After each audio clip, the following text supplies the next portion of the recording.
இப்போ தான் வந்து நம்ம மெயின் டாபிக்கே போகிறோம். So that is RDBMS. It stands for relational database management system. So RDBMSல டேட்டா எப்படி ஸ்டோர் பண்ணுவாங்கன்னா டேபிள் ஃபார்மேட்டில் ஸ்டோர் பண்ணுவாங்க.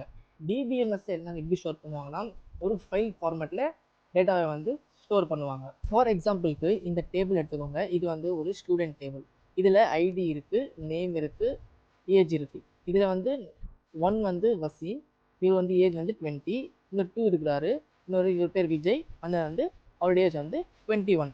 ஸோ இது எப்படி கன்செப்ட் பண்ணுவாங்கன்னா இதில் வந்து ரோவாக கன்செப்ட் பண்ணுவாங்க, அதில் வந்து இதுக்கு வந்து காலமாக கன்செப்ட் பண்ணுவாங்க. இந்த ரோவை வந்து ரெக்கார்ட்ஸ்னு சொல்லுவாங்க. இந்த காலம்ஸ் என்ன சொல்லுவாங்க, இந்த காலம்ஸ்க்கு என்ன சொல்லுவாங்கன்னா ஃபீல்டுன்னு சொல்லுவாங்க.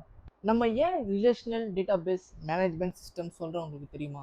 ஸோ ரிலேஷனல் ஏன்னு அந்த பேர் வந்ததுன்னா இப்போ இந்த ஸ்டூடெண்ட் ஐடி இருக்கு இல்லையா, இந்த ஐடி வச்சுட்டு நம்ம வந்து இந்த 2 டேபிளையும் வந்து நம்ம கனெக்ட் பண்ணிக்க முடியும் ஈஸியாக. அதனால தான் வந்து பேர் வந்து RDBMS, that's for relational database management சிஸ்டம்னு சொல்கிறாங்க.